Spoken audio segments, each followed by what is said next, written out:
that we have choices.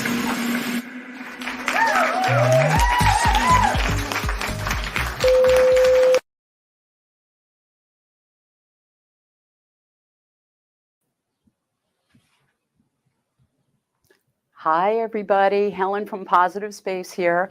My special guest tonight, this is a very special conversation, is somebody that is very dear to my heart, and it is Rob Imparato. He is my favorite nephew and also a devoted Susan G. Komen walker.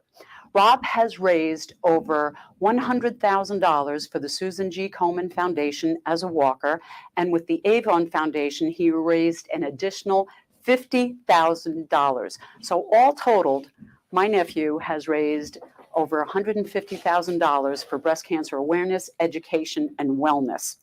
Now, this is very personal to me because last year, 2 years ago, I was diagnosed with breast cancer.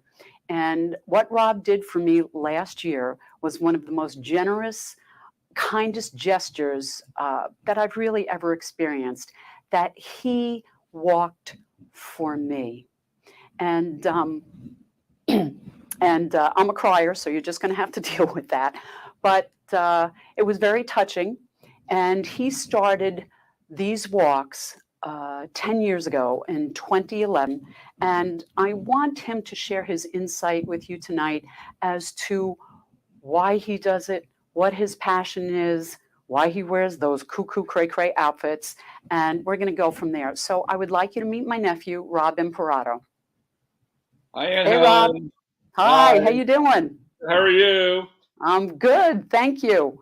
Well, I want to get to it. The first thing is I understand you are being recognized by the Susan G. Komen Foundation for lifetime fundraising, as I said before, for $100,000 lifetime raising. What does this consist of, this big achievement? What's going to happen? Well, I'm about to find out, really. So the Komen gives certain levels of recognition for certain fundraising achievements, like $100,000 and upwards. And so they're going to put my name on the wall at their headquarters in Dallas, Fort Worth. I'll be recognized on a future walk, and probably in Boston in August. Social media recognition, which is forthcoming, and as well as probably media interviews and probably just an award. I also got a plaque. I'll show you this. Show me the plaque. Within the last month. That's really cool. Congratulations. Yeah. Thank you. Thanks. So compared to there are other walkers who've done this much longer than I have, who raised over $1 million. So in comparison, comparatively speaking, it's not that much, but it's still impressive nonetheless. Are you kidding? It's not that much? Well, compared to other people, but still for me, it's a lot. So, yeah. You should be very proud of yourself. And I am. You know how humble I am. That's amazing. So tell me, when did you started walking in 2011, right? Yes. Why did you start walking? It's funny because I actually started down here. A friend of our family, walked in Tampa for Komen in 2010, asked for a donation. And I'm not much of an athlete. I snow ski, I do beach walks, but I'm not really much of a runner. So I thought to myself, 20 miles a day, 3 days, 60 miles over a weekend, I can do this. How hard can it be?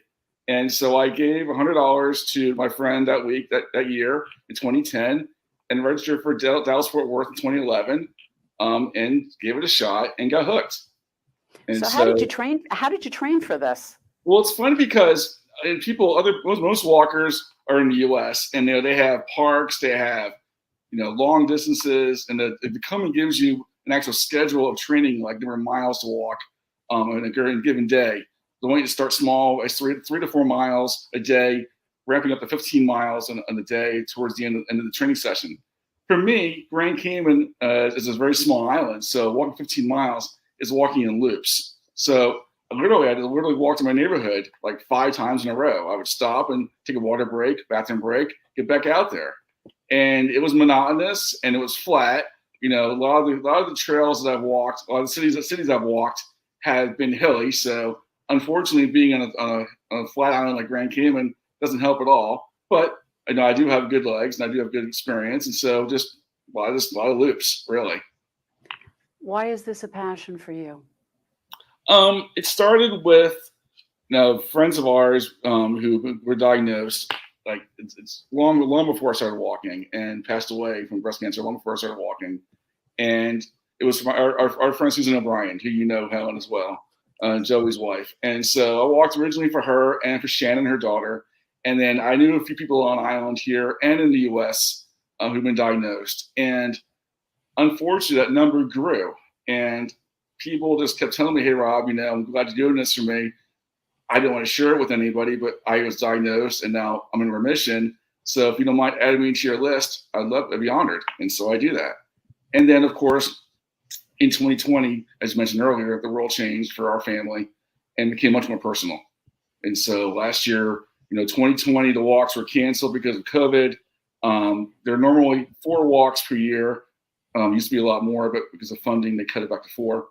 And last year, because of COVID, there's only 1 in San Diego, which is my first walk in 2 years. And so, as you see there from the slide, I did it for you. Yes, you did.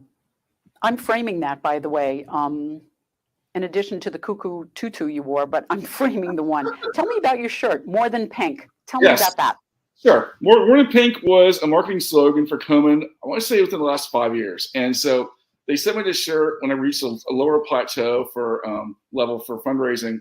And I got this in the mail. And More Than Pink was like meaning to signify that, yes, we all think of breast cancer, and the color pink comes to mind immediately. The movement has done a great job of marketing it. But as you know, it's a lot more than the color. It's a lot more than a symbol, a lot more than a ribbon. It's about, hope. It's about survival. It's about, perseverance and empathy and so many other adjectives. And so this More Than Pink movement is obviously about the pink bubble. It's more a bubble of kindness and empathy and just hope, and about not giving up. I want to read a quote from you, which I think sums up why you do this. It says, and I quote from you, "The 3-day world is one of kindness, compassion, empathy, and inspiration, where courageous survivors walk alongside grateful wanderers like yours truly and feel every possible emotion along the way." Tell me about that. What emotions do you feel when you're walking? Because I will tell you, I've done 1 breast cancer walk, and I know you're going to join me sometime in the fall for the Jones Beach walk here on Long Island. Yep. But years before I got diagnosed, I did a walk for a friend of mine. And I remember getting there and being surrounded by all these women, and it was so upbeat and so positive and so much fun that I was moved to tears. And this was 4 or 5 years before I even got my diagnosis. But I remember bursting into tears thinking, this is weird, but I just found it to be just amazing. So what are your emotions when you start walking? Just tell me the gamut you run, because it can't be, hey, how you doing? Let's do this. What kind of emotions do you feel? Where do you go? Actually, it's funny. I'm kind of an introvert. As much as my outfits and my colors may tell otherwise, a lot of times when I'm walking, I'm doing it on my own, and people come to me and they start chatting with me, and I hear their stories, and more often than not, it's their personal stories of either being in remission or still fighting breast cancer, or having somebody in their family, a parent or a sibling or a best friend, either pass away or still fighting it. And so, to answer your question, Helen, I feel gratitude for being able to, gratitude for listening to their stories and them sharing it with me. I feel empathy. I feel joy that we're all able to do this. I feel sadness for those we've lost. It's, like you said, it's an entire range of emotion. And I don't cry very easily, but I came pretty darn close a few times. And so you feel overwhelmed. I remember when I told you that I had breast cancer. All good now, but I remember when I told you, and you and I, we're quite close. As Rob and I are very good friends. I'm going to tell you a quick sidebar story. Is Rob really doesn't call me Aunt Helen anymore, because when I first got divorced, I dated somebody 11 years younger, and Rob is 11 years younger than I am. And he decided at that point, I can't call you Aunt Helen anymore. So he just calls me Helen, which I find quite funny. But one of the things is we are very close and we talk a lot. And I'll never forget that I was met with dead silence on the phone. And then I said, it's going to be fine. It's okay. It's early stage. Going to go through all what I have to go through. And I remember that you called a lot and you texted a lot, and you were there for me quite a bit. So publicly, I do want to say thank you. But I want to go to this pink bubble. Can you describe a little bit more what the pink bubble means? Sure. It's really one of those things you get to experience it to really appreciate it. But I can give you a glimpse of what it's like. You show up early Friday morning for an opening ceremony, and the number of walkers ranges from, like, say, 1,000 walkers and say in Philadelphia or Atlanta, or range up to about 3,500 or 4,000 at its peak in San Diego. San Diego is in November of every year, and it's the crown jewel, in my opinion, of walks. It's sunny San Diego. The location, primarily, you start in Del Mar. If you know San Diego at all, you start in Del Mar, and you go down through Ocean Beach, Pacific Beach, Laguna, Mission Beach, and then 3 days going through these beautiful coastlines and then parks and through Torrey Pines, the nature reserve, and then end up in downtown San Diego, Old Town, on Sunday. And so from Friday morning through Sunday night, the closing ceremony, it's literally a party. Now, mind you, we're all like getting blisters on our heels, and we're struggling to walk, 20 miles a day. And to be fair, it's harder than it seems. A lot of folks, rely on what's called the sweet vans. You're not obligated to walk 20 miles. Komen wants your fundraising. Yeah, Komen really wants your fundraising, which is great. That's why we're here. But they're not keeping score. They're not measuring how far you walk. You can walk 20 miles or 20 steps. Depends on what your ability is or what you want to do. I've always walked 20 miles. It's just who I am. But when you do it, it's always this positivity. You block out the outside world. And, I think about the world events that occurred, when it surrounded our walks. Like, for example, in 2016, it was November, and the election had just occurred, and the mood in California was very sad because, who won the election, without getting into that. And so this really served as a respite from that, for people to feel uplifted. Like, okay, there's more to life than current events. This is real. We're raising money and awareness for a disease that has not gone away, especially now in the age of COVID. Right. Cancer has not gone away. Now, you've always done this solo. Is there any reason you just didn't want to be part of a team or get a team going? Well, yes and no. I say that I walk solo, but I have been adopted over the years. I made friends over the years. More so in Avon. As you mentioned earlier, I did the Avon walks when they had them. They stopped in 2017. I did it in Houston for 5 years in a row. And the first year I did Avon, 2013, I was adopted by a team called Dela Nation. And some group of ladies who lost their mom and became friends right away. And we walked together for the next 5 years. And we still stay in touch to this day. So I do make friends. It's just, I guess, I've tried on the island to form a team and, not been very successful at it. My family, Rita's done it once with me. She was a one and done a long time ago. So it's funny, you walk alone, but you never really are alone. People find you, you find them, and everybody's got a story, and they're happy to share it. How do you train for a 60-mile walk? Because how do you do that? When do you start training? How do you start?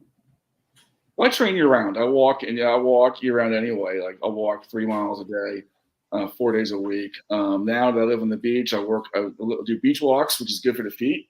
Again, I rely on loops. Again, I just 7 Mile Beach is not really 7 miles long. Yeah, I walk 3 or 4 miles and then turn around and come back. And you just do intervals. And I guess, What about, has the weather ever been too hot, too cold? And have you ever said, I've had enough of I'm done. I've had enough of this. I'll fudge it. They'll give me the money. They'll never know. Have you ever done that? Tell the truth. Okay. I'll tell you the truth. I wanted to. It's funny. The first day I did this in Dallas Fort Worth in 2011, it was 30 degrees. It was Uh-huh. beginning of November during the opening ceremony, and I knew what I knew what to expect. I layered up. I'm like, why am I doing this? This is ridiculous. And of course, Texas being Texas, by lunchtime it was 70 degrees. So go figure. Yeah.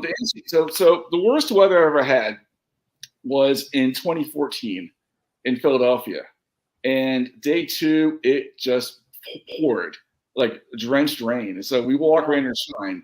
Only once has we've been called off because in Houston one time there was lightning. We were putting buses for our own protection, but short of a lightning storm, if it's pouring down rain, you put on your poncho and just go. Well, I didn't have a poncho. I had my shirt, I had my tutu, had my hat, and I just walked. You And tutu. I was and I was miserable. And by mile 11 or 12 that day, I went to take a picture of something I saw on the route. My phone was dead. The phone was my phone was in my backpack. Water had gotten through the backpack and it soaked it, and just the phone was completely dead. And I was so angry and frustrated. I let out a blood curdling scream. And so, why am I doing this? Like this, and just I wanted to stop. And then walked another half mile through a neighborhood, and you're gonna laugh at this. Somebody left out an igloo full of beer in their driveway, beer cans. So you know what? I've deserved this. I grabbed the beer can, started walking with the beer can, and then all of a sudden, literally within 5 minutes later, somebody drove along in their car and saying, "I know you're wet already, but do you need a poncho?" Well, there's a total stranger is giving me a poncho out of the blue. Nice. Yes, Okay. that happens a lot. People on the route will give you like stuff that you need. Well, let's talk about the sneakers. Do you wear them out? Do you get new every year? What do you do? Yes, every year. New Balance. Yeah. Yes. New Balance? New Balance. Okay. Yes. So I found New Balance in 2011, and I upgraded the latest. It's version 1080 or whatever it is, and I get the latest and greatest model every year, and it lasts the entire season. Oh, now we got to talk about the tutu. Yes, which I did not bring up. Talk to me about the tutu. Yes, the tutu was one of those things I decided to wear it like, I don't know, 5-6 years ago. There it is. Thank you. I'm on Amazon. I get a new one every year. It's been through hell every year, and so it's just, what's funny? We have I would say the ratio of men to women is like 75-25 women, and a lot of guys wear tutus. I was going to ask you about that. Who dresses more bizarrely, the men or the women? I bet it's the men. The men do, actually. The men do. The men go further than I go. I've seen like men wear like literally melons on their chest, for their melons. I've seen like men wear bras, which I've not done. I've seen like this. I wish I'd shown you a picture of this. There's a guy every year dressed like a hooker in San Diego, just wearing a bra and faux panties on the block. It's hysterical. I'm happy wearing my tutu. I'm happy wearing my knee-high socks. I'm happy wearing my animal hat. That's really as far as I go. But there are dudes out there who are much bolder than I am. Okay.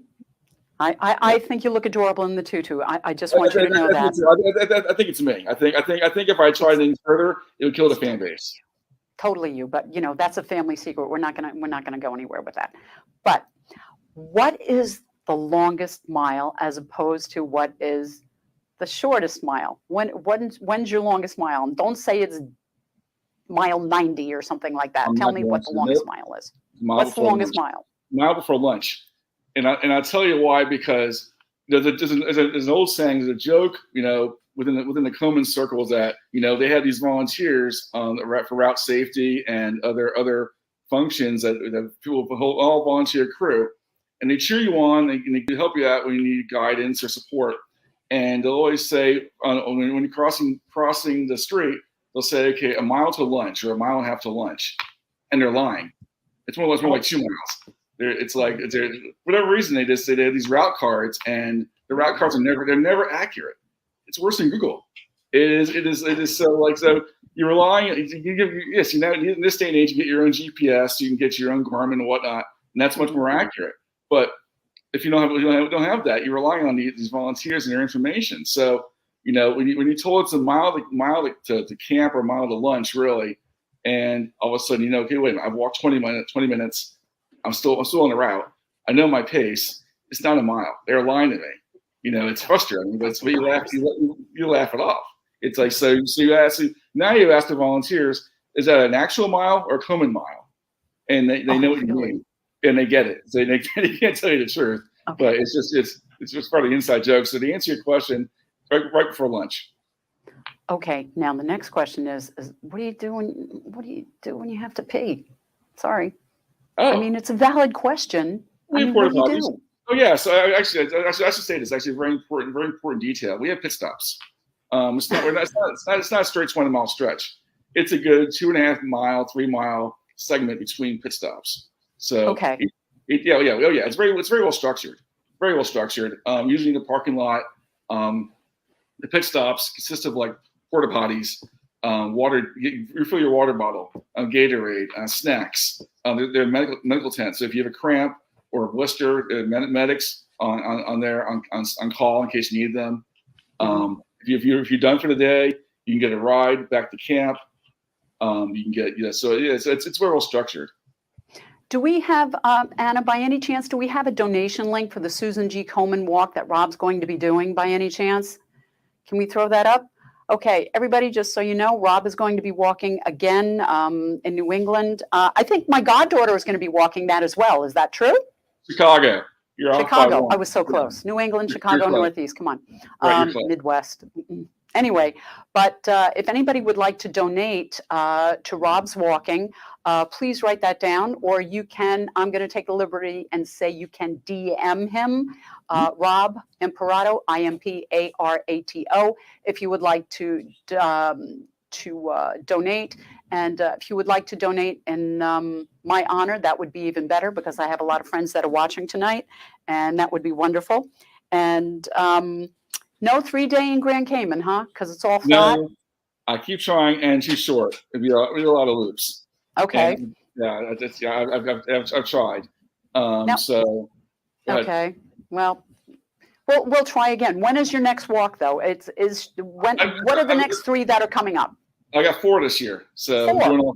I'm doing all 4 this year. So New England, which is the Boston area, August 26th to 28th. Chicago, the middle of September. Dallas Fort Worth in the beginning of November, and then San Diego again end of November before Thanksgiving. But you're going to do my walk with me at Jones Beach. It's only a 4-mile walk. It'll be easy breezy for you. Of course. Okay, I'm going to hold you to that. And awesome. Also, how many miles have you racked up now? Like all totaled? Let's do the math here. 30 walks roughly. 60 miles. Let's say 1,500 miles. I have it right here. You have racked up. I'll send it to you. Okay, here's your stats. 18 completed 3-day walks, plus 11 Avon walks, over 150,000 raised for Komen and Avon, and nearly 1,500 miles. Right. So the question, we're running out of time. This went very quickly, so thank you again. But what makes you keep coming back? Because I have to say, as much as you've made friends and it's, nice to do and everything like that, I think it's got to be a grind after mile 10, first day. So what keeps you coming back, Rob? I'm going to cry again, Helen. It's people like you, your story. There are many more Helens out there. People who, who knew walkers, and people who are close to you. And all of a sudden they get the diagnosis, and the fight never ends. And especially the last 2 years, COVID has rightfully taken center stage. Breast cancer hasn't gone away. The need is still out there, and actually the funding has taken a hit because of other focuses. So, the world needs us. They need us to continue to walk. They need us to continue to fundraise. They need people who I reach out to, and thank all of you for donating. To help me continue to do what I do. And every dollar you raise goes towards treatment and goes towards wellness and finding a cure. I'm not done with this until we find a cure, however long it takes. Bless your heart. Thank you, Rob. Thank you. Thank you. I might also mention that Rob is a board chairman for the Meals on Wheels Foundation in Grand Cayman, and I'm going to be visiting him very, very soon. And we're going to go to the gala We're wearing orange. Some people look good in orange, some people don't. But I will be there with bells on, and of course for the breast cancer gala in September or October. I don't remember when that is. Rob, thank you very, very much. Oh, by the way, before I forget, thank you. This is my. We cannot put it on. Put it on. Yeah. I know you want to. This is my animal hat. I want to beat breast cancer. Beat breast cancer. Yeah. Thank you very, very much. I'll talk to you soon. We'll see you next week, everybody. Thank you. Love you, Rob. Thanks again. Bye, honey. Bye.